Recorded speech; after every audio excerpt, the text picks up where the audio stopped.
Alors, Botaï, 4e épisode de Chassidut et opposant. D'accord, on s'approche de la fin. La semaine prochaine, ce sera le 5e épisode et dernier épisode. Et donc, l'épisode qu'on va parler aujourd'hui, c'est d'un point dans la Chassidut qui est marquant. C'est la prière, l'heure de la prière, plus exactement. Chez les Chassidim, vous rentrez dans un shtibler, l'heure de la prière du matin, par exemple, sauf Zman Tfila, n'est pas respectée. N'est pas respectée. Je parle de manière générale. On fait pas attention à cela. Maintenant, quelle est la raison? Et s'ils ont raison, s'il y a une raison, alors pourquoi pas? Alors voilà. Les Chassidim, comme on l'a expliqué dans les shiurim précédents, étant donné qu'ils veulent que le juif étudie pas la Torah pour la connaître. Il étudie la Torah pour se rattacher à Hachem. Dvekut b'Hachem, comme on a vu la semaine dernière. Et l'essentiel chez l'homme, c'est que son esprit son âme soit rattachée à Hachem. Dvekut, Elokut, vivre Hachem. Ça, c'est le but. Maintenant, la mitzvah la plus marquante chez le juif qui évoque ce lien spirituel, ce lien divin avec Dieu, c'est la prière. La tfila s'appelle Ulavdo belchol levavchem ezohi avoda shebalev zut tfila. La tfila, c'est le rendez-vous avec Hachem. Rendez-vous avec Hachem. Et on voit dans la Mishnah, dans Shulchan Aruch, c'est rapporté. Chassidim arishonim. Les premiers chassidim. C'est quoi ces chassidim? Ceux qui aimaient la proximité avec Hachem. Avant la prière, ils attendaient 1 heure. Ayu shohim sha'a achat. 1 heure, ils se préparaient avant la prière. Là, ils venaient pas prier comme ça. Allez, Ashrei, je vais t'échapper. Non, 1 heure avant la tfila. Et non seulement ça, il est marqué dans le tour qu'ils arrivaient à un degré où pourquoi ils faisaient 1 heure? Ils avaient itpashtut agashmiyut. C'est-à-dire qu'ils arrivaient au moment de la prière, ils arrivaient à se détacher de tout ce qu'il y a de physique. Ils devenaient divins à l'heure de la tfila. C'est la raison pour laquelle, vont dire les chassidim, le but de la tfila, c'est ton cœur, ton cerveau avec Hachem. Maintenant, si à 9h35, 9h40, c'est le soir Zman Tfila, si je suis pas en condition, si je suis pas je viens d'emmener les enfants, oui, maintenant j'ai besoin d'1 heure, je dis de la chassidut, mais mafshit et agashmiyut, je peux pas être limité par un temps. Laisse-moi jusqu'à 10h du matin, 11h du matin, midi. Tfila, c'est la kavana, mais un kevet pas tfila. Le but c'est ça, donc il y a et la spiritualité et la kavana simple. Donc c'est pour ça que les chassidim ils ont dit, c'est vrai qu'il y a une limite dans le Shulchan Aruch, dans la Mishnah, les Rishonim.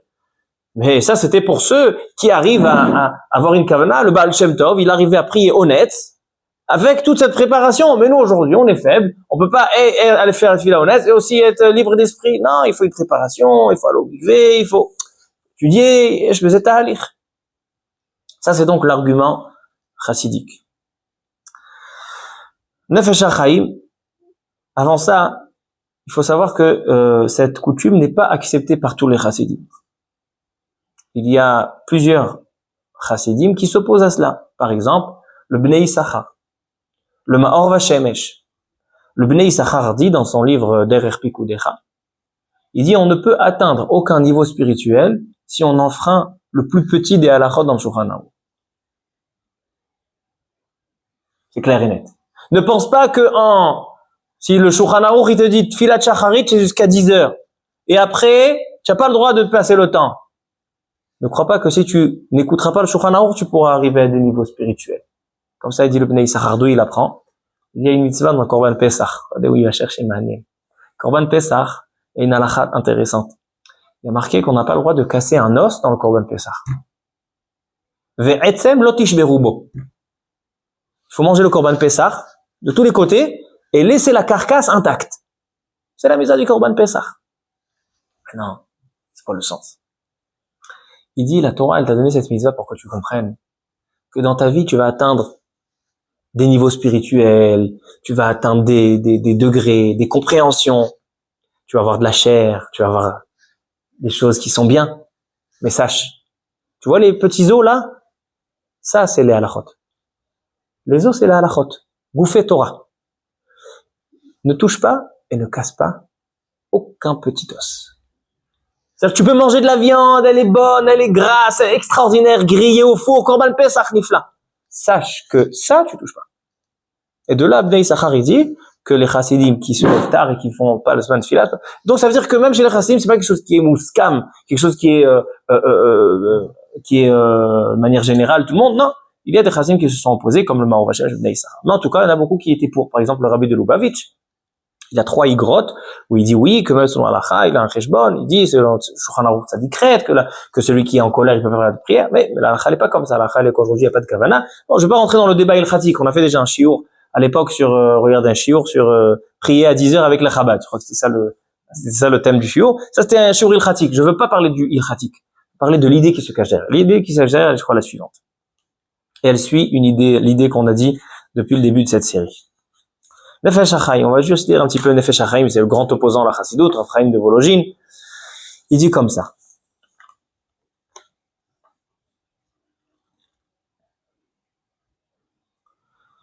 Dans les Prakim, Perek Dalet et He, il dit comme ça. Il dit Galou Mevoar. Sha'ikar bechol ha-mitzvot u chelek ha-ma'aseh. C'est-à-dire qu'on peut, dans la Chassidut, on peut penser que l'essentiel des mitzvot, c'est pas l'acte. C'est le résultat de l'acte. Hachem, il te donne des mitzvot, mets les tefilin, fais Birkat Hamazon. Qu'est-ce qu'il attend de toi? Que tu mettes les tefilin, que tu fais le gardon? Non. Il attend de toi que tu mettes les tefilin, après tu t'es rattaché à lui, etc. Il dit non. Il dit le ikar des mitzvot, c'est le chelek ha-ma'aseh. C'est les actions. C'est ça le ikar. Et la meilleure preuve, c'est que la Gemara, elle dit, un homme qui a fait une mitzvah sans kavana. Il n'a pas eu de kavana, mais il a fait la mitzvah.